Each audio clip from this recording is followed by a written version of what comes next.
ফাহিমা ক্লান্ত হয়ে ধপ করে ফ্লোরে বসে পড়ল। হাত থেকে লাঠি পড়ে গিয়ে মৃদু আওয়াজ তোলে। তার শরীর ঘেমে একাকার। কপালের বিন্দু বিন্দু ঘাম হাতের তালু দিয়ে মুছে বার কয়েক জোরে জোরে নিঃশ্বাস ফেলল। এরপর চোখ তুলে সামনে তাকালো। রিমান্ডে কোনো পুরুষই টিকতে পারে না। সেখানে একটি মেয়ে আজ 4 দিন ধরে রিমান্ডে। তার সামনে চেয়ারে বাঁধা অবস্থায় ঝিমুচ্ছে। 4 দিনে একবারও মুখ দিয়ে টুস শব্দটি করল না। শারীরিক মানসিক কত নির্যাতন করা হয়েছে, তবুও ব্যথায় আর্তনাদ অবধি করেনি। মনে হচ্ছে একটা পাথরকে পেটানো হচ্ছে, যে পাথরের রক্ত ঝরে কিন্তু জবান খোলে না। তখন সেখানে আগমন ঘটে ইন্সপেক্টর তুষারের। তুষারকে দেখে ফাহিমা কাতর স্বরে বলল, সম্ভব না, আর কিছুতেই কথা বলছে না। তুষার অভিজ্ঞ চোখে মেয়েটিকে 2-1 সেকেন্ড দেখল। এরপর গম্ভীর কণ্ঠে ফাহিমাকে বলল, আপনি যান। ফাহিমা এলোমেলো পা ফেলে চলে যায়। তুষার একটা চেয়ার নিয়ে মেয়েটির সামনে বসলো। বেশ কিছুক্ষণ চুপ থেকে বলল, আপনার সাথে আজ প্রথম দেখা। মেয়েটি কিছু বলল না, তাকালোও না। তুষার মেয়েটির দিকে সূক্ষ্ম দৃষ্টি মেলে তাকালো, বলল, মা, বাবাকে মনে পড়ছে? মেয়েটি চোখ তুলে তাকায়। ঘোলাটে চোখ, কাটা ঠোঁট থেকে রক্ত ঝরছে। চোখের চারিপাশ গাঢ় কালো, চোখ দুটি লাল। মুখের এমন রং রিমান্ডে আসা সব আসামির হয়। তুষার মুখের প্রকাশভঙ্গি আগের অবস্থানে রেখেই আবারও প্রশ্ন করল, মা, বাবাকে মনে পড়ছে? মেয়েটি মাথা নাড়ায়, মনে পড়ে তার। তুষার একটু ঝোঁকে, মেয়েটি অসহায় দৃষ্টি মেলে তাকায়। তুষার মেয়েটির হাতের বাঁধন খুলে দিয়ে নির্বিকার ভঙ্গিতে প্রশ্ন ছুড়ল। নাম কি? যদিও তুষার মেয়েটির নাম সহ পুরো ডিটেলস জানে, তবুও জিজ্ঞাসা করলো। তার মনে হচ্ছে মেয়েটি কথা বলবে। সত্যি তাই হলো। মেয়েটি ভারাক্রান্ত কণ্ঠে নিজের নাম উচ্চারণ করলো, পদ্ম। আমি পদ্মজা। পদ্মজা হেলে পড়ে তুষারের উপর। তুষার দ্রুত ধরে ফেলল। উঁচু কণ্ঠে ফাহিমাকে ডাকলো, মিস ফাবিহা, দ্রুত এদিকে আসুন। ফাহিমা সহ আরো 2 জন দ্রুত পায়ে ছুটে আসে। 1989 সাল। সকাল সকাল রশিদ ঘটকের আগমনে হেমলতা ভীষণ বিরক্ত হন। তিনি বারবার পই পই করে বলেছেন, পদ্মর বিয়ে আমি এখনই দেব না, পদ্মকেও অনেক পড়াবো। তবুও রশিদ উদ্দিন প্রতি সপ্তাহে সপ্তাহে এক এক পাত্রের খোঁজ নিয়ে আসবেন। মেয়ের বয়স আর কতই হলো, মাত্র 16।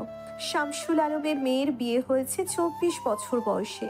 পদ্মর বিয়েও তখনই হবে, পদ্মর পছন্দ মতো। হেমলতা রশিদকে দেখেও না দেখার ভান ধরলেন।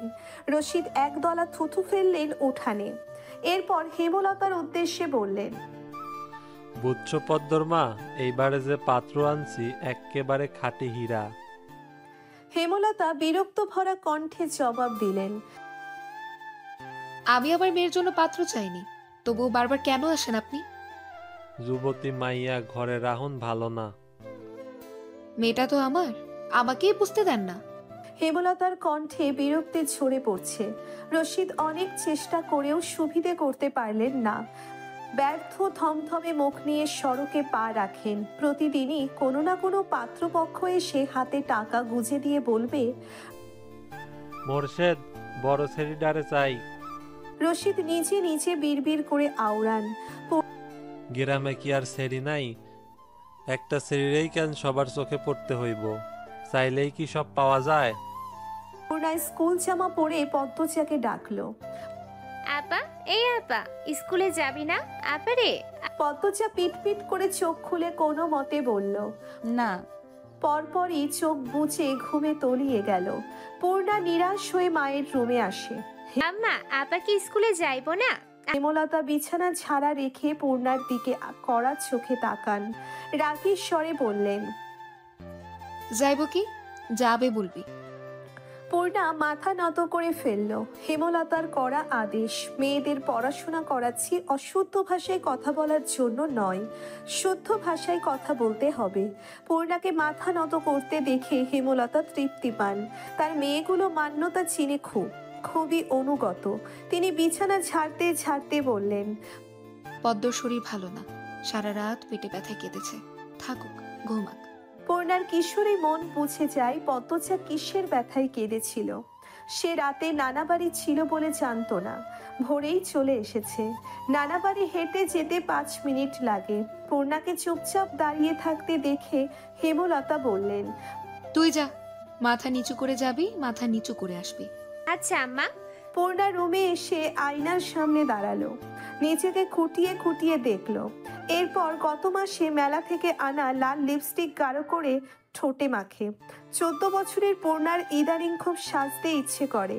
হেমলতা সেজিয়ে গুছিয়ে স্কুলে যাওয়া পছন্দ করেন না বলে পূর্ণা আগে লিপস্টিক মাখেনি। 3 দেওয়ালের কাঠের ঘড়ির কাঁটায় সকাল 10টা বাজলো মাত্র, এখনো পদ্মজা উঠল না। হেমলতা মেয়েদের রুমে ঢোকেন। পদ্মজা দুহাত ভাঁজ করে ঘুমাচ্ছে। জানালার পর্দা ভেদ করে আসা আলতো পেলব রোদ্দুরের স্পর্শে পদ্মজার মসৃণ পাতলা ঠোঁট, ফর্সা ত্বক চিকচিক করছে। হেমলতা বিসমিল্লাহ বলে 3 বার ফু দেন মেয়ের শরীরে। গুরুজনরা বলেন মায়ের নজর লাগে বেশি, নজর কাটাতে বিসমিল্লাহ বলে ফু দিতে হয়। হেমলতার মায়া লাগছে পদ্মজার ঘুম ভাঙাতে, তবুও আদুরে গলায় ডাকলেন, পদ্ম, এই পদ্ম। পদ্মজা চোখ খুলে মাকে দেখে দ্রুত উঠে বসে। যেদিন ঘুম থেকে উঠতে দেরি হয় সেই দিনই হেমলতা ডেকে তোলেন। পদ্মজা অপরাধী কণ্ঠে প্রশ্ন করল, বেশি দেরি হয়ে গেছে আম্মা। সমস্যা নেই, মুখ ধুয়ে খেতে আয়। পদ্মজা দ্রুত কলপারে গিয়ে ব্রাশ করে মুখ ধৌত করে। হেমলতা শিক্ষকের মেয়ে, তাই তার মধ্যে নিয়ম নীতির প্রভাব বেশি। মেয়েদের শক্তপোক্ত নিয়মে রেখে বড় করেছেন। পদ্মজা রান্নাঘরে ঢুকে দেখল প্লেটে খাবার সাজানো। সে মৃদু হেসে প্লেট নিয়ে টেবিলে গিয়ে বসলো। তখন হেমলতা আসেন। পদ্ম দ্রুত ওড়না দিয়ে মাথা ঢাকে। হেমলতার দেওয়া আর একটা নিয়ম, খাওয়ার সময় মাথা ঢেকে খেতে হবে। পদ্মজা নিশ্চুপ থেকে শান্ত ভঙ্গিতে খেতে থাকলো। হেমলতা মেয়েকে সহজ কণ্ঠে বললেন, তাড়াহুড়ো করছিস কেন? মুখ ধুতে গিয়ে চুল ভিজিয়ে এসেছিস, খেয়ে রোদে বসে চুলটা শুকিয়ে নিবি। আচ্ছা আম্মা। আম্মা পূর্ণা প্রেমা আসে নাই? পূর্ণা আসছে, স্কুলে গেছে। প্রেমা দুপুরে আসবে। আম্মা আব্বা কবে আসবেন? পদ্মজার প্রশ্নে হেমলতা দাঁড়িয়ে পড়লেন, শুকনো গলায় জবাব দেন, জানি না, খাওয়ার সময় কথা বলতে নেই। হেমলতা চলে যেতেই পদ্মজার চোখ থেকে টুপ করে 1 ফোঁটা জল পড়ে পাতে। পদ্মজা দ্রুত হাতের উল্টো পাশ দিয়ে চোখের জল মোছে। পদ্মজার জীবনে জন্মদাতা আছে ঠিকই, কিন্তু জন্মদাতার আদর নেই। সে জানে না তার দোষটা কি, কেন নিজের বাবা বাকি বোনদের আদর করলেও তাকে করে না, কথা অবধিও বলেন না। 2 বার মাকে জিজ্ঞেস করেছে সে, আমি কি তোমাদের সত্যিকারের মেয়ে আম্মা? সন্তান হয় না বলে কি দত্তক কিনেছিলে? আব্বা কেন আমাকে এত অবহেলা করেন? ও আম্মা বলো না। হেমলতা তখন নিশ্চুপ থাকেন। অনেকক্ষণ পর বলেন, তুই আমার গর্ভের সন্তান, আর তোর বাবারই মেয়ে। এখন যা, পড়তে বস, অনেক পড়তে হবে তোর। ব্যাস এইটুকুই, এর বেশি কিছু বলেন না হেমলতা। পদ্মজার কেন জানি মনে হয় একদিন হেমলতা নিজ থেকে খুব গোপন কোনো কথা বলবেন, তবে সেটা যেন সহ্য করার মতো হয়। এই দোয়ায় সারাক্ষণ করে সে। এত কি ভাবছিস? তাড়াতাড়ি খেয়ে ওঠ। হেমলতার কথায় পদ্মজার ভাবনার সুতো ছিল, দ্রুত খেয়ে ওঠে। আজ আমের আচার বানানোর কথা ছিল। সন্ধ্যা কাটতেই বিদ্যুৎ চলে গেল। কয়েক মাস হলো গ্রামে বিদ্যুৎ এসেছে। 8 গ্রাম মিলিয়ে অলন্দপুর, তাদের গ্রামের নাম আটপাড়া। প্রতিদিন নিয়ম করে সন্ধ্যা রাত থেকে 3 ঘন্টা গ্রাম অন্ধকারে তলিয়ে থাকে। আর সারাদিন তো বিদ্যুতের নাম গন্ধও থাকে না। বিদ্যুৎ দিয়ে লাভটা কি হলো? পদ্মজা, পূর্ণা, প্রেমা 3 বোন একসাথে পড়তে বসেছিল। বাড়ি অন্ধকার হতেই 9 বছরের প্রেমা খামচে ধরে পদ্মজার ওড়না। পদ্মজা মৃদু স্বরে ডাকলো, আম্মা আম্মা। আয়, টর্চ নিয়ে যা। হেমলতার আহ্বানে পদ্মজা উঠে দাঁড়ালো। প্রেমা অন্ধকার খুব ভয় পায়। পদ্মজার ওড়না ছেড়ে পূর্ণার হাত চেপে ধরে। টর্চ নিয়ে রুমে ঢোকার মুহূর্তে পদ্মজা গেট খোলার আওয়াজ পেল। ওকে দিয়ে হানিফকে দেখে সে দ্রুত রুমে ঢুকে পড়ল। হানিফ পদ্মজার সৎ মামা। বুবু, বাড়ি অন্ধকার কেন? বাতি টাতি জ্বালাও। হানিফের কণ্ঠ। হানিফ, আসছিস? হেমলতা রুম থেকে বেরিয়ে বলেন, হাতে হারিকেন। হানিফ সবকটি দাঁত বের করে হাসলো, বলল, আমি। আয় ভেতরে আয়। হানিফ বারান্দা পেরিয়ে বড় ঘরে ঢুকে বলল, তোমার ছেলেগুলান কইতে? আছে রুমে পড়ছে। এই অন্ধকার ওপারে? হেমলতা কিছু বললেন না। হানিফ এই বাড়িতে আসলে কেন জানি খুব অস্বস্তি হয়, অকারণেই। ওদের খাওয়ার সময় হয়েছে, তুইও খেয়ে নে। এখানে খামো না, তোমার সরাইখানাতে যাইতে হইব। কথাটাই রসিকতা ছিল। গ্রামে থেকেও হেমলতা খাওয়ার জন্য আলাদা রুম নির্বাচন করেছেন, সেটা হানিফের কাছে রসিকতাই বটে। হেমলতা প্রশ্নের জবাব সোজাসাপটা না দিয়ে বললেন, খেতে চাইলে খেতে আয়। পদ্মজা কিছুতেই খেতে আসলো না, কেমন জড়সড় হয়ে আছে। মনে হচ্ছে হানিফকে ভয় পাচ্ছে বা অবহেলা করছে। হানিফ 6 বছর সৌদিতে ছিল, 3 মাস হলো দেশে ফিরেছে। 3 মাসে যতবার হানিফ এই বাড়িতে পা রেখেছে ততবারই পদ্মজা অজুহাত দিয়ে দূরে দূরে থেকেছে। হেমলতার বিচক্ষণ মস্তিষ্ক মুহূর্তেই ভেবে নিল অনেক কিছু, তাই জোর করলেন না। আজই এই লুকোচুরির ফয়সালা হবে। হানিফ পদ্মজাকে দেখার জন্যে অনেক ছলচাতুরি করলো, কিছুতেই সুযোগ পেল না। বিদ্যুৎ আসার ঘন্টা খানেক পর হানিফ চলে যায়। পূর্ণা প্রেমার রুমে ঢুকতেই পদ্মজা ছাপিয়ে পড়ে, রুদ্ধশ্বাস কণ্ঠে বলল, কতবার না করেছি লোকটার পাশে বেশিক্ষণ না থাকতে, তোরা কেন শুনিস না আমার কথা? পূর্ণা ও প্রেমা বিস্ময় হতবিহ্বল। পদ্মজা কখনো তাদের এমন নিষেধ দেয়নি, তাহলে এখন কেন এমন বলছে? হেমলতা রুমে ঢুকতেই পদ্মজা চুপসে গেল। পদ্ম, আমার রুমে আয়। মায়ের এমন কঠিন কণ্ঠ শুনে পদ্মজার কলিজা শুকিয়ে আসে। হেমলতা নিজের ঘরে চলে যান। হেমলতা মেয়ের দিকে তীক্ষ্ণ দৃষ্টিতে তাকিয়ে আছেন। পদ্মজা নতজান হয়ে কাঁপছে। সুন্দরীরা ভীতু আর বোকা হয় তার দৃষ্টান্ত প্রমাণ পদ্মজা। হেমলতার খুব মায়া হয় পদ্মজার সাথে, উঁচু কণ্ঠে কথা বলতে। পদ্মজা রূপসী বলেই হয়তো গোপনে আবেগ লুকিয়ে তিনি বজ্র কণ্ঠে প্রশ্ন করলেন, কি লুকোচ্ছিস? হানিফের সামনে কেন যেতে চাস না? সে কি করেছে? পদ্মজা ফোপাতে থাকে। হেমলতা সেকেন্ড কয়েক সময় নিয়ে নিজেকে সামলান, কণ্ঠ নরম করে বললেন, হানিফ ধরিবাজ লোক, সৎ ভাই বলে বলছি না, আমি জানি তার ব্যাপারে যে কোনো কথা আমার বিশ্বাস হবে। তুই বল, কি লুকোচ্ছিস? মায়ের আদুরে কণ্ঠে পদ্মজা আচমকা বাঁধ ভাঙা নদীর মতো হু হু করে কেঁদে উঠল। বাড়িটা মোড়ল বাড়ি নামে পরিচিত। পদ্মজার দাদার নাম ছিল মিয়াফর মোড়ল। তিনি গ্রামের একজন সম্মানিত লোক ছিলেন। 6 কাঠা জমির উপর টিনের বিশাল বড় বাড়ি বানিয়েছিলেন 4 ছেলের জন্য। 2 ছেলে 16 বছর আগে 1971 সালের যুদ্ধে নিহত হয়েছে। দুজনেই টকবগে যুবক ছিল, আর একজন 8 বছর বয়সে কলেরা রোগে গত হলো। বাকি রইল মোর্শেদ মোড়ল। বর্তমানে এই বাড়ি মোর্শেদের অধীনে, যদিও তিনি থাকেন না সব সময়। পুরো বাড়ির চারিপাশ জুড়ে গাছগাছালি, বাড়ির পিছনে নদী। রাত 9টা বাজলেই পরিবেশ নিশুতি রাতের রূপ ধারণ করে। রাতের এই নির্জন প্রান্তর ছিছি পোকার ডাকে ছেয়ে গেছে।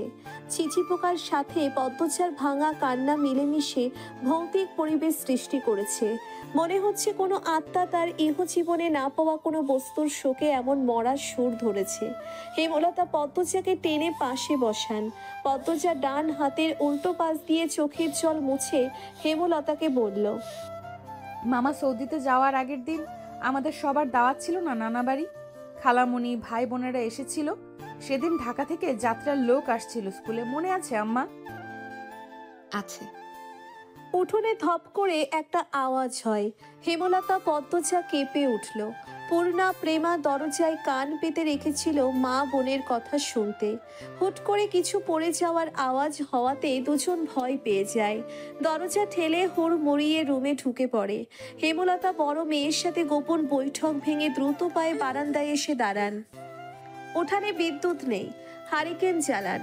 পেছনে 3 মেয়ে এসে দাঁড়িয়েছে। একজন মায়ের 3 মেয়ে নিয়ে একা এত বড় বাড়িতে বাস করাও যুদ্ধ বটে। হেমলতা গলা উঁচিয়ে প্রশ্ন করলেন, কে কে ওখানে? আমি। চিরপরিচিত এই কণ্ঠ চিনতে হেমলতার বিড়ম্বনা হলো না। তিনি ব্যস্ত পায়ে উঠোনে নেমে আসেন। গেটের পাশে মোর্শেদ মোড়ল পড়ে রয়েছেন, গায়ে চাদর, হাঁপড়ের মতো বুক ওঠানামা করছে তার, যেন দম ফুরিয়ে যাচ্ছে। হেমলতা দুহাতে মোর্শেদকে আঁকড়ে ধরলেন।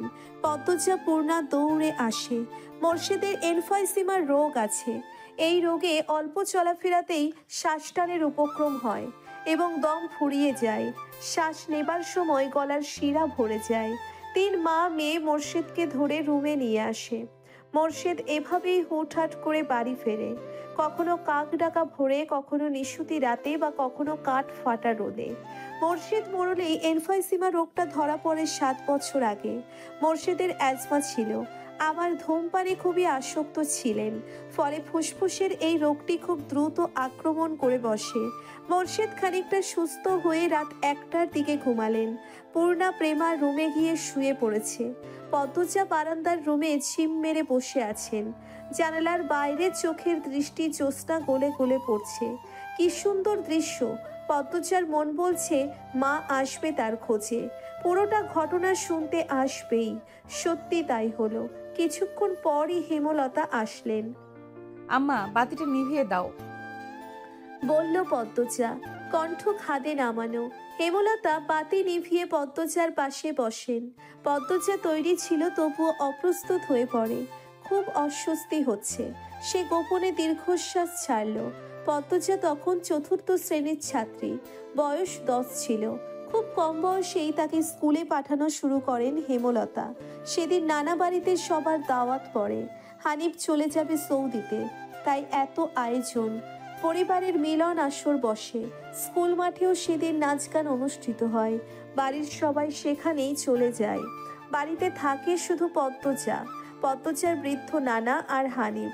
পদ্মজা ঘুমে ছিল, তাই বাকিদের সাথে যেতে পারেনি। যখন ঘুম ভাঙে আবিষ্কার করলো বাড়িতে কেউ নেই। মোর্শেদ হঠাৎ করে অসুস্থ হওয়াতে হেমলতা বাপের বাড়িতে উপস্থিত ছিল না। পদ্ম নাকি? পদ্মজা বাড়ি থেকে বের হওয়ার উপক্রম হতেই কানে আসে হানিফের ডাক। পদ্মজা মিষ্টি করে হেসে মাথা নাড়ালো। হানিফের লোলুপ দৃষ্টি তখন পদ্মজার সারা শরীর ঘুরে বেড়াচ্ছে। এইটুকু মেয়ের ফর্সা চামড়া বিকৃত মস্তিষ্কের হানিফকে যেন বড্ড টানে। হ্যাঁ তো, আমার ঘরে আয়। সহজ সরল শিশু সুলভ পদ্মজা মামার ডাকে সাড়া দিল। সে শুনেছে মামা ভাগ্নে যেখানে, আপদ নেই সেখানে। অথচ সেদিন যে মামাকেই ঘোর বিপদ হিসেবে জানল। পদ্মজা রুমে ঢুকতেই হানিফ দরজা লাগিয়ে দিল। পদ্মজার মন কেমন করে ওঠে হানিফের অদ্ভুত চাহনি আর দরজা লাগানো দেখে। হানিফ কুৎসিত অঙ্গভঙ্গি প্রদর্শন করতে থাকে। পদ্মজার দেখতে খুব খারাপ লাগছে, ভয় করছে। এদিকে আয়, তোর লোকে গল্প করি। হানিফ বিছানায় বসে পদ্মজাকে কাছে ডাকে। পদ্মজা কাছে যেতে সংকোচ বোধ করে। হানিফ পদ্মজার ডান হাত ধরে টেনে কোলে বসায়। তুই জানোস তুই যে সবার থেকে বেশি সুন্দর? হানিফের প্রশ্ন পদ্মজার কানে ঢোকেনি। সে মোচড়াতে থাকে হানিফের কোল থেকে নামার জন্য। আপত্তিকর স্পর্শগুলো পদ্মজার খুব খারাপ লাগছে, কাঁদতে ইচ্ছে হচ্ছে। মুস্তাস কেন্দ্রে সেরি, শান্তি মতো বইয়া থাক। মামা মেলা থেকে আসার জনের জিনিস কিনে দিমু। হানিফ শক্ত করে দুহাতে ধরে রেখেছে পদ্মজাকে। পদ্মজা কিছুতেই নামতে পারছে না। মামা, আমি চলে যাব। কাঁদো কাঁদো হয়ে বলল পদ্মজা। কই যাবি? মামার দ্বারে থাক। বলল হানিফ। হানিফের শক্ত পোক্ত হাতের স্পর্শগুলো শুধু অস্বস্তি দিচ্ছে না, স্পর্শকাতর জায়গাগুলো ব্যথায় বিষিয়ে উঠছে। পদ্মজা কেঁদে ওঠে, ভেজা কণ্ঠে বলল, বাড়ি যাব আমি, ব্যথা পাচ্ছি মামা। হানিফ হাতের বাঁধন নরম করে আদুরে গলায় বলল, চার ব্যথা দিতাম না, কান্দিস না। পদ্মজা চট করে কোল থেকে নেমে পড়ে। হানিফকে তার আজরাইল মনে হচ্ছে। মায়ের কাছে এসে আজরাইলের অনেক গল্প শুনেছে। আজরাইল যখন চান নিতে আসবে তখন শরীরে খুব কষ্ট অনুভব হবে। এই মুহূর্তে যেন ঠিক তেমনই অনুভূতি হলো। তাহলে তার হানিফ মামাই আজরাইল। পদ্মজা দরজা খুলতে পারবে না, তাই হানিফকে ভীতি কণ্ঠে অনুরোধ করলো, মামা দরজা খুলে দাও। কেন, আমি তোরে যাইতে কইছি? হানিফের কর্কশ কণ্ঠের ধমকে পদ্মজা ভয়ে কেঁপে উঠল। তার চোখ বেয়ে জল পড়তে থাকে। হানিফ পদ্মজাকে জোর করে কোলে তুলে নেয়।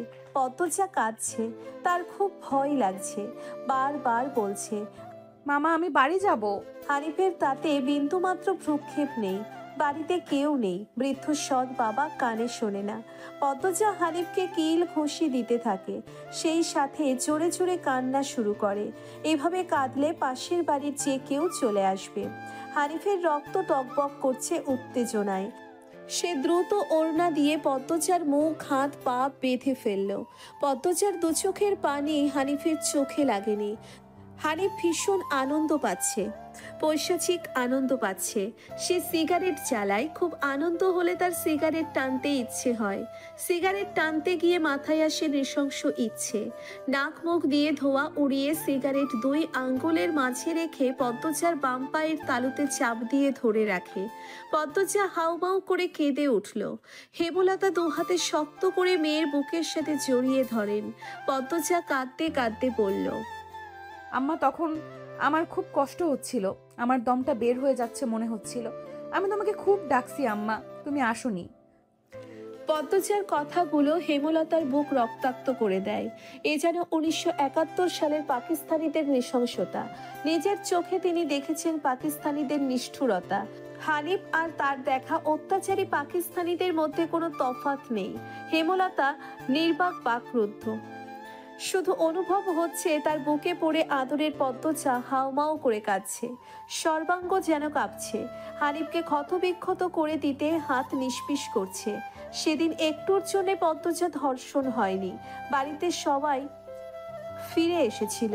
পদ্মজা পোড়া স্থানের যন্ত্রণা সহ্য করতে না পেরে অচেতন হয়। বাকিটুকু আর পদ্মজাকে বলতে হয়নি। হেমলতা জানেন পদ্মজার গা কাঁপিয়ে জ্বর আসে। 21 দিন বিছানায় ছিল।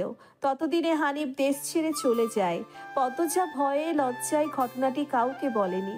পায়ের পোড়া দাগ দেখে যখন হেমলতা প্রশ্ন করেছিল, পা এমন ভাবে পড়লো কি করে?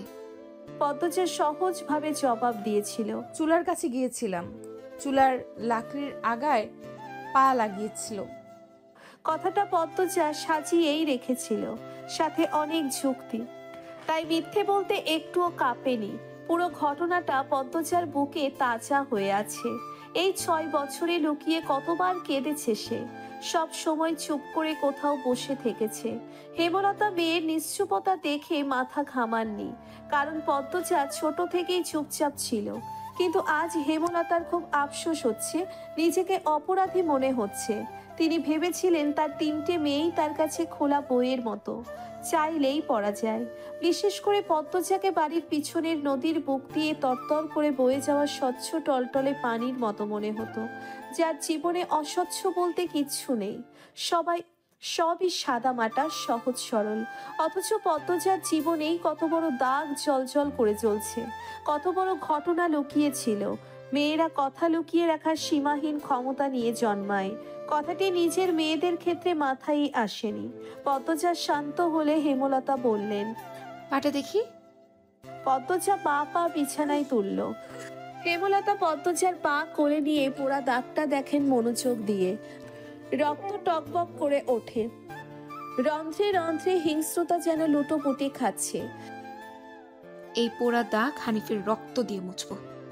কথাটি কত সহজ করে বলেছেন হেমলতা, তবুও পদ্মজা কেঁপে উঠল। কি যেন ছিল কথাটিতে। শরীরের পশম দাঁড়িয়ে পড়ে। হেমলতা বারান্দার রুম ছেড়ে বড় ঘরে ঢোকেন। মিনিট কয়েক পর রামদা ছুরি হাতে নিয়ে উঠোনে যান। উঠোনের এক পাশে শক্ত পাথর আছে। ছুরিটা পাথরে ঘষতে থাকলেন সাবধানে। ঘষতে ঘষতে পাথর গরম হয়ে আগুনের স্ফুলিঙ্গ দেখা দেয়, মানে ধার হয়ে গেছে। পদ্মজা বারান্দা থেকে দেখছে। অজানা আশঙ্কায় তার বুক কাঁপছে। হেমলতা বারান্দা পেরিয়ে রুমে ঢুকতে যাবে, তখন পদ্মজা উৎকণ্ঠিত গলায় ডাকলো, আম্মা। আন্নার চাচার এক মেয়ে নিখোঁজ, শুনেছিস তো বড়দের মুখে? সেই মেয়ের ধর্ষক হানিফ ধর্ষণের পর পুঁতে ফেলেছে। অলন্দপুরের এই একটা মানুষে এতটা নৃশংস। আমি তখন ঢাকা পড়তাম। বাড়ি এসে জানতে পারি ঘটনা। আমার অনুরোধ আর কান্নায় আমি সেদিন মুখ খুলিনি। এত বড় পাপ চেপে যাই। সেই শাস্তি আমি ধীরে ধীরে পাচ্ছিলাম। আজ পুরোপুরি পেয়ে গেলাম। আমার পাপের শাস্তি শেষ হয়েছে। হেমলতা কথা শেষ করে জায়গা ত্যাগ করলেন। কি ধারালো প্রতিটি বাক্য! হেমলতা মুখ দিয়ে যেন আগুনের স্ফুলিঙ্গ বের হচ্ছে। পদ্মজার মস্তিষ্ক শূন্য হয়ে পড়ে। আপা স্কুলে যাবা না? পূর্ণা পদ্মজাকে জিজ্ঞেস করলো। যাব। তাড়াতাড়ি করো।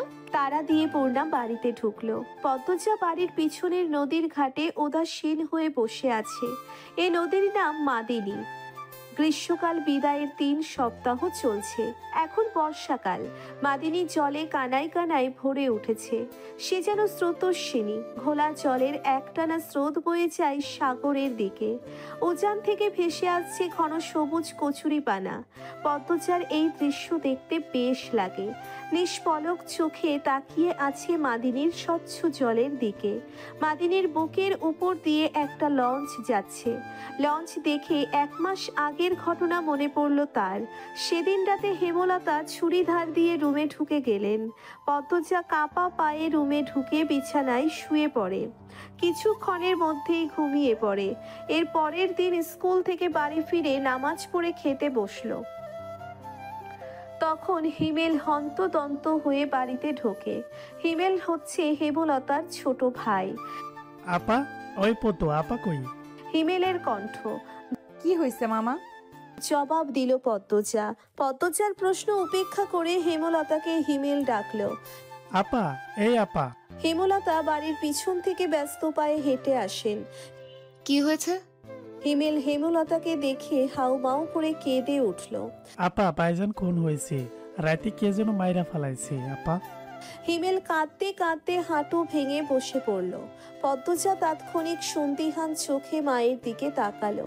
হেমলতাকে দেখে মনে হলো তিনি চমকেছেন, অথচ তার চমকানোর কথা ছিল না। নাকি হিমেলের সামনে অভিনয় করলেন। পূর্ণা, প্রেমাকে ওদিকে আসতে দিস না পদ্ম, আমি আসছি। হেমলতা বাড়ির বাইরে মিলিয়ে যান। হিমেল পাশে খুঁড়িয়ে খুঁড়িয়ে হাঁটছে। ছেলেটা বোকা শোকা, জন্মগত প্রতিবন্ধী। 22 বছরের হিমেল এখনো শিশুদের মতো আচরণ করে। কথায় কথায় খুব কাঁদে। সেখানে তার ভাই খুন হয়েছে। 1 মাস তো প্রতিদিন নিয়ম করে কাঁদবে। পদ্মজা রাতেই ভেবেছিল এমন ঘটনা ঘটতে পারে। তবুও এখন ভয় পাচ্ছে খুব। পুলিশ কি এসেছে? মাকে কি ধরে নিয়ে যাবে? ভাবতে গিয়ে পদ্মজার বুক ধক করে উঠল। গ্রামের কাছেই শহর, থানা, পুলিশ নিশ্চয়ই চলে এসেছে। পদ্ম ধপ করে মাটিতে বসে পড়ল। সে ঘামছে খুব। নাক মুখ গলা ঘেমে একাকার হয়ে যাচ্ছে। পূর্ণা খুনের কথা শুনেই খুব ভয় পেয়েছে। তার মনে হচ্ছে সেও খুন হবে। খুব বেশি ভীতু পূর্ণা। পদ্মজার শরীর কাঁপতে থাকে। চোখে ভাসছে হেমলতাকে পুলিশ শিকল দিয়ে বেঁধে নিয়ে যাচ্ছে। তার খুব কান্না পাচ্ছে। আর সময় নষ্ট না করে তড়িঘড়ি করে উঠে দাঁড়ালো পদ্মজা। মাথায় ওড়নার আঁচল টেনে নিয়ে পূর্ণার উদ্দেশ্যে বলল, প্রেমারে দেখে রাখিস বোন। বাড়ি ভর্তি মানুষ, আরো মানুষ আসছে। হেমলতা মানুষজনকে ঠেলে হানিফের লাশের সামনে গিয়ে দাঁড়ালেন। তখন ফর্সা রঙের 2 জন মহিলা ঝাঁপিয়ে পড়ে তার উপর। আকস্মিক আক্রমণে হেমলতা অপ্রস্তুত হয়ে পড়েন। খেয়াল করে দেখেন 2 জন মহিলা তার মা আর বোন। তারা হাউমাউ করে কাঁদছে। কিন্তু হেমলতা তো কান্না পাচ্ছে না। ব্যাপারটা লোকচক্ষু ঠেকছে না। একটু কি কান্নার অভিনয় করা উচিত? হানিফের মৃতদেহ দেখে মনে হচ্ছে কেউ ইচ্ছে মতো কুপিয়েছে। হেমলতা তা দেখে শান্তি লাগছে। এমন শান্তি অনেক দিন পাওয়া হয়নি। পদ্মজা সেখানে উপস্থিত হয়। হেমলতার নজরে পড়ে। ভীতু চোখে মায়ের চোখের দিকে তাকালো পদ্মজা। হেমলতা ভ্রু কুঞ্চিত করে আবার স্বাভাবিক করে নেন। পদ্মজা চোখ ঘুরিয়ে দেখছে পুলিশ এসেছে নাকি। চারিদিকে এত মানুষ। পদ্মজাকে এদিক ওদিক উকি দিতে দেখে হেমলতা এগিয়ে আসেন। চোখ মুখ শক্ত করে পদ্মজার মুখ ঘুরিয়ে দেন। পদ্মজা দ্রুত ওড়নার আঁচল মুখে চেপে ধরে গোয়াল ঘরে ঢুকে পড়ল। তার মা চায় না সে কখনো এত মানুষের সামনে থাকুক। হেমলতা ঘাড় ঘুরিয়ে দেখলেন পদ্মজা গোয়াল ঘর থেকে উকি দিয়ে বাইরের অবস্থা পর্যবেক্ষণ করছে। কিছুক্ষণের মধ্যে পুলিশ আসলো, জিজ্ঞাসাবাদ করে হানিফের লাশ নিয়ে গেল। লোকমুখে শোনা যায় হানিফ খুন হয়েছে শেষ রাতে, এরপর নদীতে ফেলে দেওয়া হয়। লঞ্চ ঘাটে লাশ ভাসে। হেমলতাকে পুলিশ নিয়ে যায়নি বলে পদ্মজা স্বস্তির নিঃশ্বাস নিল। মানুষের ভিড়ও কমে গেছে। হেমলতার মা কাঁদতে কাঁদতে ক্লান্ত হয়ে উঠোনের এক কোণে বসে আছেন। পদ্মজা গুটি পায়ে গোয়ালঘর থেকে বেরিয়ে আসলো। হেমলতা পদ্মজার দিকে তাকিয়ে মৃদু হাসেন।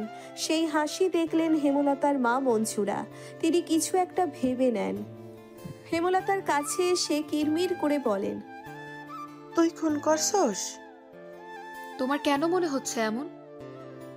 হেমলতার কণ্ঠ স্বাভাবিক, অথচ পদ্মজা এই প্রশ্ন শুনে ভয় পেয়েছে খুব।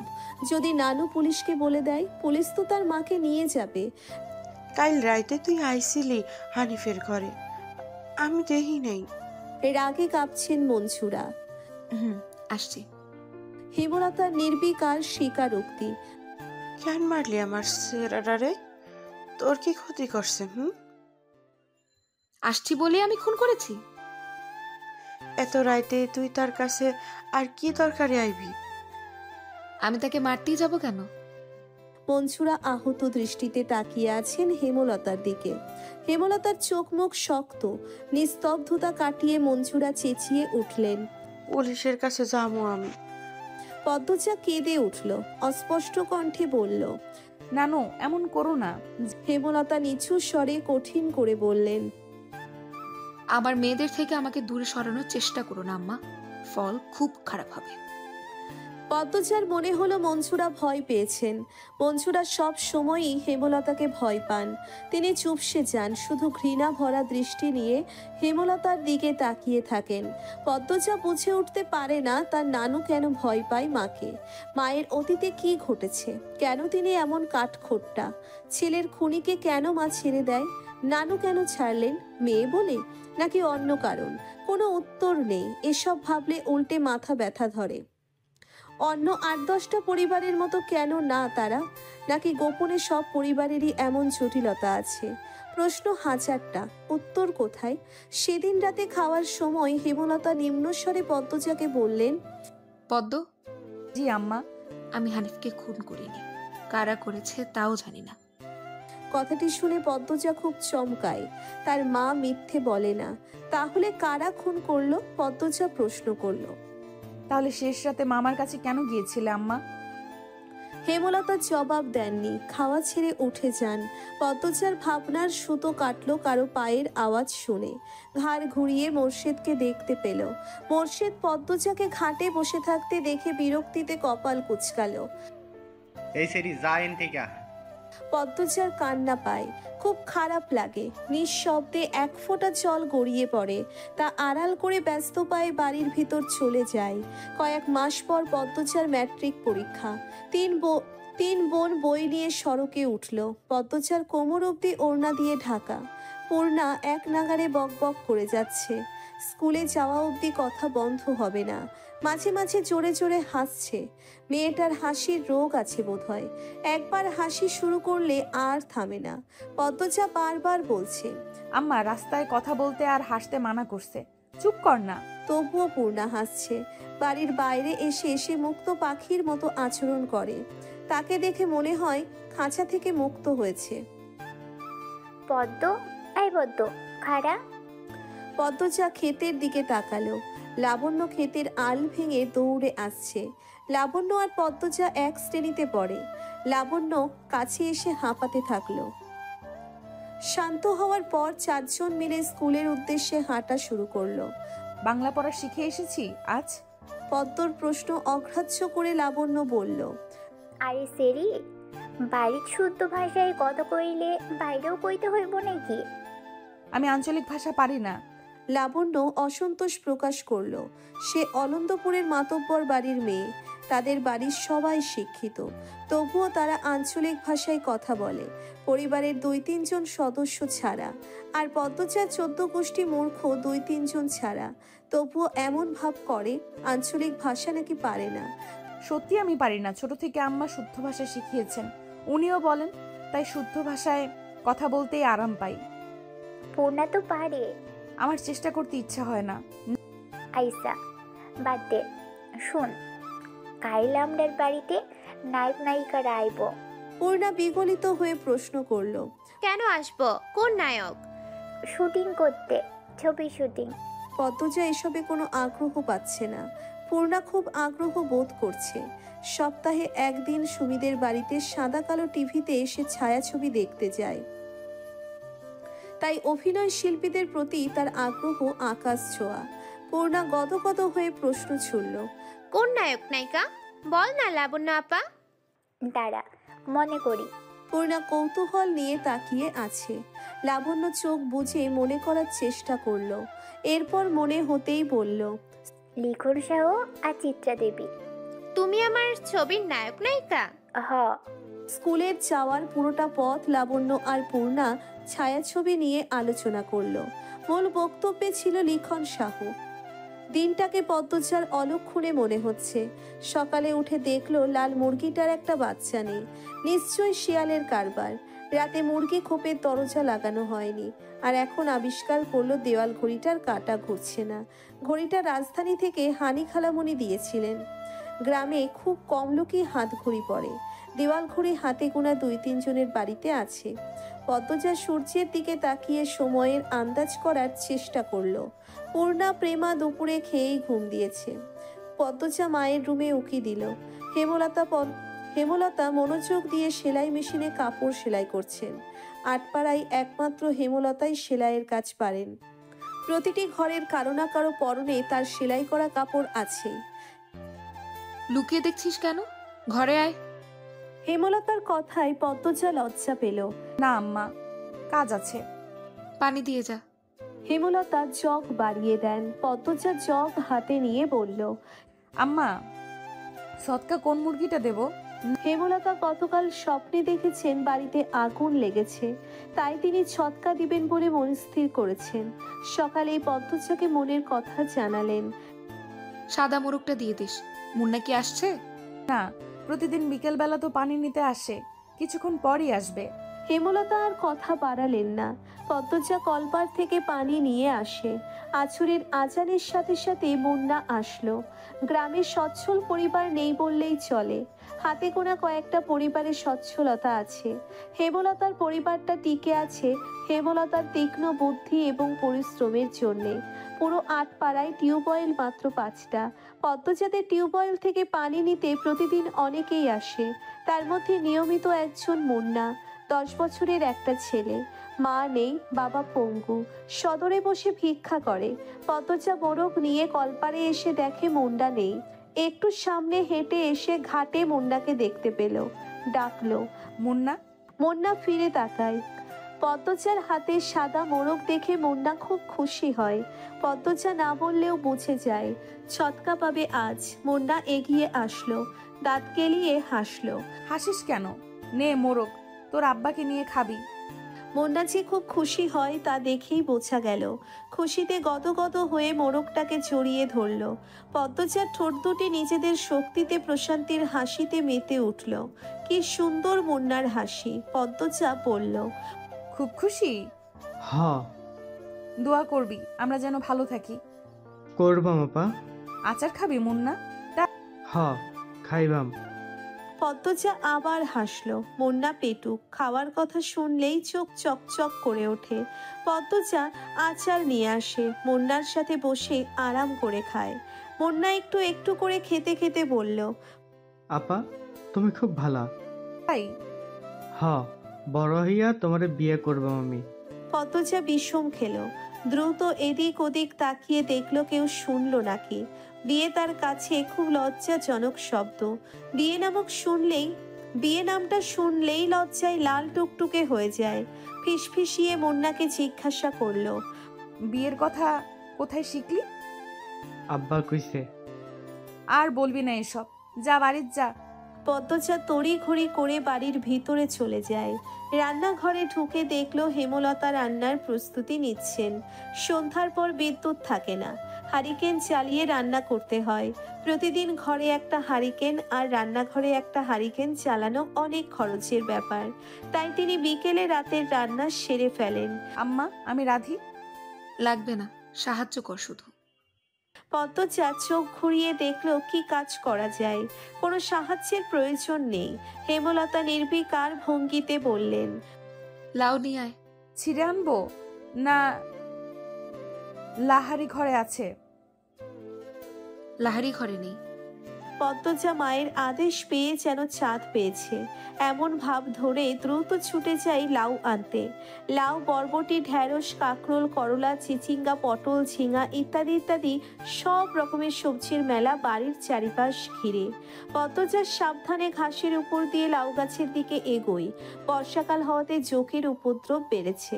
জোকের ভয় অবশ্য নেই তার। হেমলতা পদ্মজার যাওয়ার পানে ছিম মেরে কতক্ষণ তাকিয়ে থাকেন। মেয়েটাকে দেখলে তার মন বিষণ্ণতায় ভরে ওঠে। পদ্মজার চুল দেখলে মনে হয় এই সুন্দর ঘন কালো রেশমি চুল পদ্মজার এক একটা কালো রাত। পদ্মজার ছিমছাম গরনের দুধে আলতা দেহের অবয়ব দেখলে মনে হয় এই দেহ পদ্মজার যন্ত্রণা, এই দেহ ধ্বংস হবে। পদ্মজার ওষ্ঠদ্বয়ের নিম্নে স্থির হয়ে থাকা কালো সূক্ষ্ম তিল দেখলে মনে হয় এই তিল পদ্মজার এক জীবনের কান্নার কারণ। হেমলতা পদ্মজার রূপের বাহার নিতে পারেন না। কেন কৃষ্ণকলির ঘরে ভুবন মোহিনী রূপসীর জন্ম হলো? জন্ম, মৃত্যু, বিয়ে কারো হাতে থাকে না। যদি থাকতো হেমলতা মোর্শেদকে বিয়ে করতেন না এবং পদ্মজার মতো রূপসীর জন্ম দিতেন না। আল্লাহর কাছে রূপসী মেয়ে ভুলেও চাইতেন না। হেমলতার বুক চিরে দীর্ঘশ্বাস বেরিয়ে এলো। আজ শুক্রবার, স্কুল নেই। ফজরের নামাজ পড়ে 3 বোন পড়তে বসেছে। প্রেমা নামাজ পড়তে চাই না, ঘুমোতে চায়। হেমলতার মারের ভয়ে নামাজ পড়ে। সে ঝিমুচ্ছে আর পড়ছে। তা দেখে পদ্মজা আর পূর্ণা ঠোঁট টিপে হাসছে। হেমলতা বিরক্ত হন। প্রেমার তো পড়া হচ্ছেই না, সেই সাথে পদ্মজা পূর্ণার মনোযোগ নষ্ট হচ্ছে। তিনি কর্কশ কণ্ঠে ধমকে ওঠেন, প্রেমা, ঘুমাচ্ছিস কেন? ঠিক হয়ে পড়। প্রেমা সচকিত হলো। চট করে চোখ খুলে ভয়ে তাড়াতাড়ি পড়া শুরু করলো। হেমলতা কিছুক্ষণ পর স্বাভাবিক গলায় বললেন, পড়তে হবে না, ঘরে গিয়ে ঘুমা। প্রেমা একটু অবাক হয়, পরে খুশি হয়ে ছুটে যায় ঘরে। পূর্ণা মুখ ভার করে ফেলল। তারও তো পড়তে ইচ্ছে করছে না, কিন্তু মা কখনো তাকে ছাড় দেন না। হয়তো ছোটবেলায় ছাড় দিতেন, মনে নেই। সে আবার খুব দ্রুত সব ভুলে যায়। ব্রেন ভালো প্রেমার, যা পরে মনে থাকে। পূর্ণা খুব দ্রুত ভুলে যায়। পদ্মজার সবকিছুই স্বাভাবিক, শুধু রূপ বাদে। সূর্য ওঠার সাথে সাথে মোর্শেদ বাড়িতে ঢোকেন। হাতে ঝাঁকি, জাল আর বড়শি, কাঁধে পাটের ব্যাগ ঝোলানো। ভোরে মাছ ধরতে গিয়েছিলেন। মোর্শেদ বাড়ি ফিরলে পূর্ণা আর প্রেমা সবচেয়ে বেশি খুশি হয়। মাছ খেতে পারে অনেক। অর্থের জন্যে হেমলতা খুব কম মাছ আনেন। মোর্শেদ বাড়িতে যতদিন থাকেন ততদিন মাছের অভাব হয় না। মোর্শেদ বলার পূর্বেই পূর্ণা ও প্রেমা গামলা নিয়ে ছুটে আসে উঠানে। মোর্শেদ কাঁধের ব্যাগ উল্টে ধরেন গামলার উপর। পুঁটি, ট্যাংরা, পাবদা, চিংড়ি মাছের ছড়াছড়ি। হেমলতা ভারী খুশি হন। পদ্মজা লতা দিয়ে চিংড়ি খেতে খুব পছন্দ করে, আর প্রেমা, পূর্ণা পছন্দ করে পাবদা মাছের ভুনা। মেয়েগুলো খুব খুশি হয়েছে মাছ দেখে। তিনি জানেন মোর্শেদ বাড়ি থেকে বের হতেই পদ্মজা ছুটে যাবে বাড়ির পিছনে লতা আনতে। হুন লতা, আমার আম্মারে পাবদা মাছ বুনা করে দিবা, সবজি টবজি দিয়া রান্না না। আব্বা, আপনি বাড়িতে থাকবেন? তাইলে তো প্রতিদিনই মাছ খেতে পারি। মোর্শেদ আর চোখে পদ্মজাকে একবার দেখে তীক্ষ্ণ চোখে হেমলতার দিকে তাকালো। এরপর পূর্ণাকে জবাব দিল, কোন রকম শান্তি না থাকলে তো থাকবা মুই। গামছা নিয়ে তিনি কলপারে চলে যান। পদ্মজার মুখটা ছোট হয়ে যায়। প্রতিবার বাড়ি ছাড়ার পূর্বে মোর্শেদ পদ্মজাকে রাগে কটু কথা শোনান।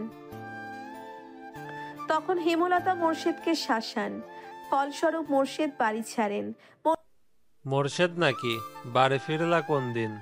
মোর্শেদ গোসল সেরে রোদ পোহাচ্ছিলেন, সকালের মিষ্টি রোদ। ঘাড় ঘুরিয়ে রশিদ ঘটককে দেখে হাসলেন। আরে চাচা মিয়া, আহেন আহেন। পূর্ণা রে, চেয়ার আইনা দে। খবর কি? পূর্ণা চেয়ার এনে দিল। রশিদ একদলা থুতু উঠানে ফেলে চেয়ারে বসলেন আরাম করে। প্রেমাকে উঠোনে খেলতে দেখে ফরমাইশ দিলেন, এই মাইয়া যা, পানি লইয়া আয়। অনেকক্ষণ ধইরা দমটা আটকাই আছে। প্রেমা পানি নিয়ে আসে। রশিদ পানি খেয়ে মোর্শেদকে বললেন, খবর তো ভালোই। বাবা, সেরিডারে কি বিয়া দিবা না? 2 বছর যাক, পড়তাছে এখন, মেট্রিক পাস করুক। কি কন? মেজোডা না, বড়ডা। তোমার বউ তো মরিচাল্লাহান, কোনো বাবাই রাজি হয় না। তুমি বোঝাওছেন, পাত্র খাটি হীরা, বাপ দাদার জমিদারি আছে। মোর্শেদ আর চোখে হেমলতা এবং পদ্মজার উপস্থিতি পর্যবেক্ষণ করলেন। নেই তারা। তিনি জানেন পদ্মজার উপর কোনো রকম জোর জবরদস্তি তিনি করতে পারবেন না। হেমলতা তা হতে দিবেন না। এসব তো আর বাইরের মানুষের সামনে বলা যায় না। মোর্শেদ রশিদ ঘটককে নরম গলায় বললেন, থাকুক না, পড়ুক। মায়ে যখন চায় সেরি পড়ুক, তাইলে পড়ুক। রশিদ নিরাশ হলেন। ভেবেছিলেন মোর্শেদ রাজি হবে। তিনি মেয়ের শ্বশুর বাড়িতে ছিলেন, এরপর বড় অসুখে পড়লেন। তাই মোর্শেদ বাড়ি ফিরেছে শুনেও আসতে পারেননি। আজ একটু আরাম বোধ হতেই ছুটে এসেছেন অনেক আশা নিয়ে। কিন্তু মোর্শেদের জবানবন্দিতে তিনি আশাহত হলেন। কটমটে গলায় বললেন, যুবতী ঘরে রাহান ভালো না, যখন বংশে কালি পড়ব তখন বুঝবা। হুনো মোর্শেদ, এই বয়সী মাইয়াদের স্বভাব চরিত্র বেশি দিন ভালো থাকে না। পাপ কাম এদের আশেপাশে ঘুরঘুর করে। বেলা থাকতে জামাই ধরাইয়া দেওয়া লাগে, বুঝছো নি? তোমার বউয়েরে বুঝাও। রশিদ পাত্রের অনেক প্রশংসা করলেন। জমি জমা বাড়িঘর সবকিছুর বাড়াবাড়ি রকমের বর্ণনা দিলেন। ফলে মোর্শেদের মস্তিষ্ক কাজ করা শুরু করলো। রশিদ ঘটক যেতেই তিনি হেমলতার পাশে গিয়ে বসেন। ইনিয়ে বিনিয়ে পদ্মজার বিয়ের কথা তুলেন। হেমলতা সাপ নাকচ করে দেন। তিনি শান্ত কণ্ঠে বুঝিয়ে দেন পদ্মজার বিয়ে তিনি দিচ্ছেন না, আর মোর্শেদকে পদ্মজার ব্যাপারে নাক গলাতে না করেছেন। শেষ কথাটা বেশ কঠিন করেই বলেন, আগে বাপ হও, পরে বাপের কাজ করতে আসবা। মোর্শেদের তিরিক্ষি মেজাজ। তিনি রান্নাঘর ছেড়ে বেরিয়ে পড়ল। রগে রগে রাগ টকবক করছে। পদ্মজাকে বারান্দায় দেখে তিনি ঝাঝালো কণ্ঠে বললেন, সেরি যখন রূপ দিয়া নটি হইব, তখন আমার ঠ্যাঙ্গ পাইবা না। এই সেরি মজা বুঝাইব। পদ্মজার চোখ বেয়ে জল গড়িয়ে পড়ে। হেমলতা রান্নাঘর থেকে বের হলেন মোর্শেদকে কিছু কঠিন কথা শোনাতে। পদ্মজা তখন দৌড়ে আসে, হেমলতার হাতে ধরে রান্নাঘরের ভিতরে নিয়ে যায়। মোর্শেদ যতক্ষণ বাড়িতে থাকে তারও খুব ভালো লাগে। পূর্ণা প্রেমা কত খুশি হয়, বাড়িটা পরিপূর্ণ লাগে। সে চায় না তার বাবা ঝগড়া করে রাগ নিয়ে বাড়ি ছেড়ে চলে যাক। হেমলতার রাগে এক ঝটকায় মেয়ের হাত সরিয়ে দেন। তার সহ্য হয় না মোর্শেদকে। মানুষের কথা দ্বারা নিয়ন্ত্রিত হওয়া বদমেজাজি একজন মানুষ মোর্শেদ। ভালোটা কখনো বোঝে না, মানুষের কথাই নাচে। সারাক্ষণ মস্তিষ্কে একটা বাক্যেরই পূজা করে, মানুষ কি বলবে। মুষলধারে বৃষ্টি হচ্ছে। মাথার উপর বৃষ্টি নিয়ে মোর্শেদ বাড়ি ফেরেন। মুখ দেখে বোঝা গেল তিনি খুব খুশি। হেমলতাকে ডেকে বললেন, 1 মাসের লাগিয়া ঘরটা ছাইরা লাহারি ঘরে উঠা পড়ো। কিসের দরকারের জন্য? শুটিং করার লাগিয়া তাম্মর বাড়ির যারা আইছে তারার বলি আমরার বাড়ি পছন্দ হইছে, বিরাট অঙ্কের টেহা দিব কইছে। আমিও কথা দিয়েছি, কাইলাই উঠতে কই আইছি। হেমলতা বিরক্ত হতে গিয়েও পারলেন না। সত্যি অর্থের খুব দরকার। পদ্মজার সামনে ম্যাট্রিক পরীক্ষা, কত খরচ, কলেজে পড়াতে ঢাকা পাঠাতে হবে। তিনি মোর্শেদকে বললেন, টাকার ব্যাপারটা নিয়ে আমার সাথে আলোচনা করতে বলবা, নয়তো জায়গা হবে না। আরে বলা মানে এখন সব গুছাইয়া লও। পূর্ণা আড়াল থেকে সবটা শুনেছে। 7 দিন হয়েছে লেখন সাহু আর চিত্রা দেবী এই গ্রামে এসেছে, অথচ সে দেখতে পারল না। হেমলতা যেতে অনুমতি দেননি। পূর্ণা নামাজের দোয়ায় খুব অনুনয় করেছে আল্লাহকে, যেন লেখন সাহু আর চিত্রা দেবীকে সচক্ষে দেখতে পারে। আর এখন শুনল তাদের বাড়িতেই নাকি আসছে ওরা। পূর্ণার মনে হচ্ছে সে খুশিতে মরে যাচ্ছে। এই মগা, আমাকে 1 কাপ চা দাও তো। মগা ঝড়ের গতিতে চা নিয়ে আসে। লেখন চিত্রার পাশের চেয়ারটাই বসলো। এরপর মগাকে বলল, দারুণ চা করো তো তুমি। মগা কাঁচুমাচু হয়ে হাসলো। ভাবে বোঝা গেল প্রশংসা শুনে এসে কি ভীষণ লজ্জা পেয়েছে। চিত্রা মগার ভাবভঙ্গি দেখে হেসে উঠল। চিত্রা হাসলে মগা মুগ্ধ হয়ে দেখে মাতব্বর বাড়ির কামলা সে। চিত্রনায়ক লেখন শাহ এবং চিত্রনায়িকা চিত্রা দেবীর সেবা করার দায়িত্ব মগাকে দেওয়া হয়েছে। মগা এতে ভীষণ খুশি। চিত্রার সুন্দর মুখশ্রীর সামনে সব সময় থাকতে পারবে ভেবে। চিত্রা বলল, তোমার ভাইয়ের নাম কি যেন বলেছিলে? 4 ফুট উচ্চতার মগা উৎসাহ নিয়ে জবাব দিল। মদন। চিত্রার হাসি পায়, অনেক কষ্টে চেপে রাখলো। মগা মদন কারো নাম হয়? শুটিং এর মাঝে হুট করে আকাশ ভেঙে বৃষ্টি নামে, তাই আপাতত শুটিং স্থগিত আছে। সবাই বারান্দায় বসে বৃষ্টি দেখছে। হাতে সবার রং চা। ডিরেক্টর আবুল চাহেদ দারুণ খিচুড়ি রান্না করেন। বৃষ্টি দেখেই তিনি রান্নাঘরে ঢুকেছেন। আচ্ছা মগা, এই বাড়ির 2টা মেয়ে কোথায়? আসার পর একবার দেখেছিলাম, তারপর আর এলো না তো। চিত্রা প্রশ্ন করলো। মগা বলল, ওই যে লাহারি ঘর, ওইটা তো আছেই। লাহারি ঘর মানে কি? মগার বদলে লিখন বলল, যে ঘরে অর্ধেক জুড়ে ধান রাখা হয় আর অর্ধেক জায়গায় চোখে থাকে কামলাদের জন্য, ওই ঘরকে লাহারি ঘর বলে এখানে। বোঝা গেছে? চিত্রা চমৎকার করে হাসলো। বোঝা গেছে। মগা, বৃষ্টি কমলে লাহারি ঘর যাব, ঠিক আছে? আচ্ছা আপা। এই লিখন, যাবা? ওই তো সামনেই, আলসেমি করো না। মগা হই হই করে উঠল। না না বেটা, লইয়া যাওন যাইতো না, বাড়ির মালিকের মানা আছেই। লিখন মগার না করার ভাব দেখে ভীষণ অবাক হলো। চিত্রা প্রশ্ন করলো, মানা কেন? বাড়ির বড় ছেড়িটারে তো আপনারা দেখেন নাই? আগুন সুন্দরী, ওই লিখন ভাইয়ের লাহান বিয়াই চোখা। ছেড়িটারে স্কুল ছাড়া আর কোনো হানায় যাইতে দেয় না। বাড়ি দিবার আগে কইয়া রাখছে লাহারি ঘরে বেটা মানুষ না যাইতে। এই ছেড়ি লইয়া বহুতা ইচ্ছা আছে। চিত্রা বেশ কৌতূহল বোধ করলো। লিখন তীক্ষ্ণ ঘোলা চোখে লাহারি ঘরের দিকে তাকালো। 1.5 দিন হলো এখানে এসেছে। উঠানের শেষ মাথায় থাকা লাহারি ঘরটা একবারও মনোযোগ দিয়ে দেখা হয়নি। সামনের দরজাটা বন্ধ। 2টো ছোট মেয়ে এসেছিল ঘরটার ডান পাশ দিয়ে। ঘরটার ডানে বামে পিছনে গাছপালা।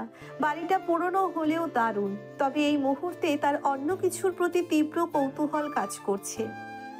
লাহারি ঘর দুভাগ করা হয়েছে চাদর টাঙিয়ে। এক পাশের চৌকিতে হেমলতা এবং মোর্শেদ থাকেন, অন্য পাশের চৌকি পদ্মজা, পূর্ণা ও প্রেমার দখলে। লাহারি ঘরের পিছনের দরজা আপাতত প্রধান দরজা হিসেবে ব্যবহৃত হচ্ছে। পেছনে অনেক কচু গাছ ছিল। হেমলতা মোর্শেদকে নিয়ে জায়গা খালি করেছেন। এরপর সেখানে মাটির চুলা তৈরি করা হয়েছে। বড় সড়কে ওঠার জন্য ঝোপঝাড় কেটে সরু করে পথ করা হয়েছে। এতে মোর্শেদের সাহায্য ছিল না। হেমলতা 2 মেয়েকে নিয়ে একাই করেছেন। শুটিং দলে অনেক পুরুষ। পদ্মজাকে ভুলেও তাদের সামনে দিয়ে আসা যাওয়া করতে দেওয়া যাবে না। হেমলতার মাঝে মাঝে ইচ্ছে করে পদ্মজার মুখ পুড়িয়ে দিতে। পরক্ষণেই নিজের উপর ঘৃণা চলে আসে। কি করে নিজের মেয়ের প্রতি এমন মনোভাব আসতে পারে?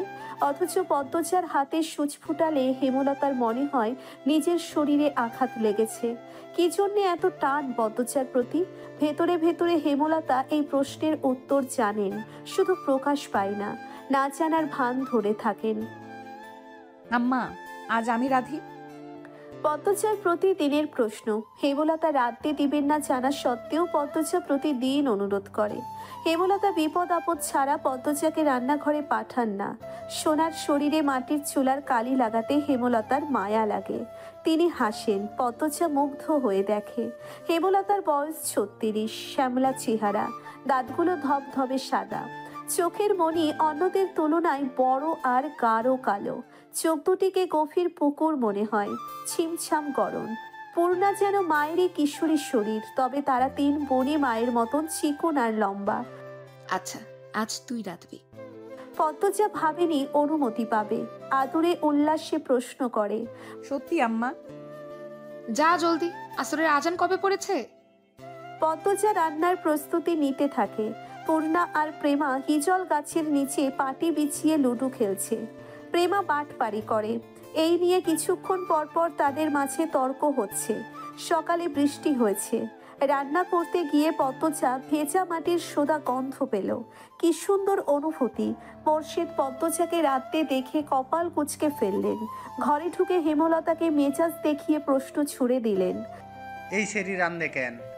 হেমলতা নির্লিপ্তভাবে জবাব দেন, আমি বলেছি। কতদিন কইছি এই সেরি রাতের রান্ধন আমারে না খাওয়াইতে? মোর্শেদের কঠিন স্বর পদ্মজার কানে আসে। মুহূর্তেই খুশিটুকু ফাটা বেলুনের মতো চুপসে যায়। সে জানে এখন ঝগড়া শুরু হবে। তার আম্মা আব্বার অনুচিত কথাবার্তা মাটিতে পড়তে দেন না, তার আগেই জবাব ছুড়ে দেন। খেতে ইচ্ছে না হলে খাবা না। বেলা না খাইয়া থাকবা মামি?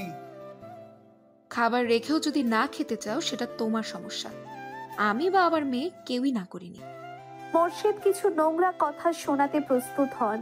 হেমলতা সেলাই মেশিন রেখে উঠে দাঁড়ান। তিনি যেন বুঝে গিয়েছেন মোর্শেদ কি বলবেন। আঙ্গুল তুলে শাসিয়ে মোর্শেদকে বললেন, একটা নোংরা কথা উচ্চারণ করলে আমি আজ তোমাকে ছাড় দেব না। পদ্ম তোমার মেয়ে, আল্লাহ সইবে না। নিজের মেয়ে সম্পর্কে এত নোংরা কথা কোনো বাবা বলে না। মোর্শেদ নোংরা কথাগুলো হজম করে নিলেন, তবে কিরমির করে বললেন, পদ্ম আমার সেরি না। পদ্ম তোমার মেয়ে, আর একটাও কথা না। বাড়িতে অনেক মানুষ, নিজের বিকৃত রূপ লুকিয়ে রাখো। মোর্শেদ দমে যান। চৌকিতে বসে বড় করে নিঃশ্বাস ছাড়েন। চোখের দৃষ্টি অস্থির। পদ্মজার জন্মের পর থেকেই হেমলতার রূপ পাল্টে গেছে। কিছুতেই এই নারীর সাথে পারা যায় না। অথচ একসময় কত মেরেছেন হেমলতাকে। হেমলতার পিঠে, অরুতে, ঘাড়ে এখনো মারের দাগ আছে। সময় কোনো জাদু বলে হেমলতাকে পাল্টে দিল, জানা নেই মোর্শেদের। রাতের একটা শুট করে সবাই বিশ্রাম নিচ্ছিল। চিত্রা তখন কথায় কথায় জানালো, লাহারি ঘর গিয়েছিলাম, মগা যেই মেয়েটার কথা বলেছিল তাকে দেখতে। চিত্রার কথায় লিখন আগ্রহ পেল না। চিত্রা কখনো কোনো মেয়ের প্রশংসা করে না। খুদ খুঁজে বের করতে ভালো জানে। নিজেকে খুঁতহীন সেরা সুন্দরী মনে করে। মেয়েটার নাম পদ্মজা। মগা পুরো নাম জানি কি?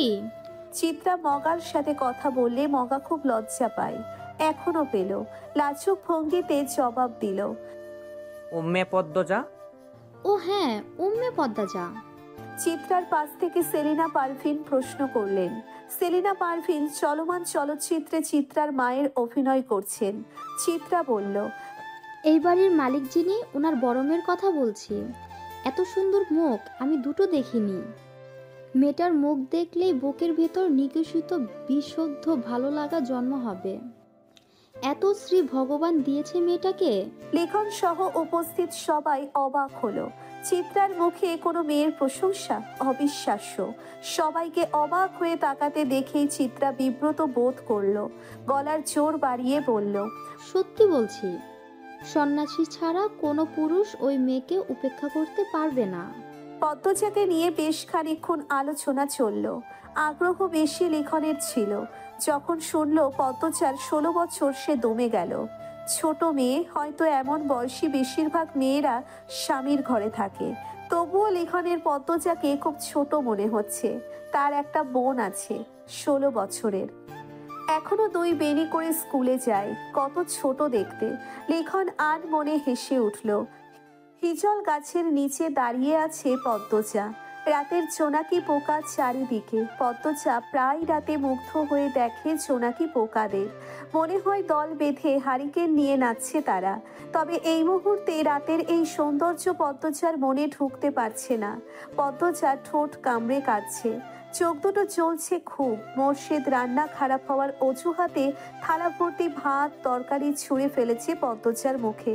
চোখে ঝোল পড়েছে। তা নিয়ে হেমলতার সে কি রাগ। মোর্শেদ অবশ্য চুপ ছিলেন। তিনি তো রাগ মিটিয়েই ফেলেছেন। আর তর্ক করে কি হবে। পদ্মজা তাকালো। হেমলতা ভেজা কণ্ঠে প্রশ্ন করলেন, খুব জ্বলছে রে মা? পদ্মজা জবাব দিতে পারল না। ঠোঁট ভেঙে কেঁদে উঠল। মা ছাড়া পৃথিবীতে আর কেউ নেই তার। মায়ের আদর ছাড়া কারো আদর পাওয়া হয়নি। সবাই তার দোষ খোঁজে। হেমলতার বুক চিরে দীর্ঘশ্বাস বেরোলো। পদ্মজা ছিচ কাঁদুনে, ছোট থেকেই কাঁদছে। তবুও জল ফুরোয় না, মন শক্ত হয় না। এমন হলে তো চলবে না। পদ্মজার কান্নার বেগ বাড়ল। হেমলতা সদ্য কাঁটা বড় গাছের বাকি অংশে বসলেন। চুপ করে পদ্মজার ফোপানো শুনছেন। পদ্মজা শান্ত হয়ে মায়ের পাশে বসল। তার মাথা নত। হেমলতা উদাস গলায় বললেন, এভাবে চলবে না পদ্ম। পদ্মজা তাকালো। হেমলতা বললেন, শোন পদ্ম, কেউ আঘাত করলে কাঁদতে নেই, কারণ মানুষ আঘাত করে কাঁদানোর জন্যই। আর যখন উদ্দেশ্য সফল হয় তখন তারা শান্তি পায়। যে আঘাত করলে তাকে কেন শান্তি দিবি? শক্ত থাকবি, বুঝিয়ে দিবি তুই এত দুর্বল নয়। যারে তারে পাত্তা দিস না, হাজার কষ্টেও কাঁদবি না। কান্না সাময়িক সময়ের জন্য মন হালকা করে, পুরোপুরি নয়। যে তোকে আঘাত করবে তাকে তুই তোর চাল চলন দিয়ে ছিন্ন ভিন্ন করে দিবি। তখন তার মুখটা দেখে তোর যে শান্তিটা হবে সেটা কান্না করার পর হবে না। এই শান্তি স্থায়ী। হেমলতার কথা পদ্মজার উপর প্রভাব ফেলল না। সে করুণ স্বরে বলল, কিন্তু আব্বার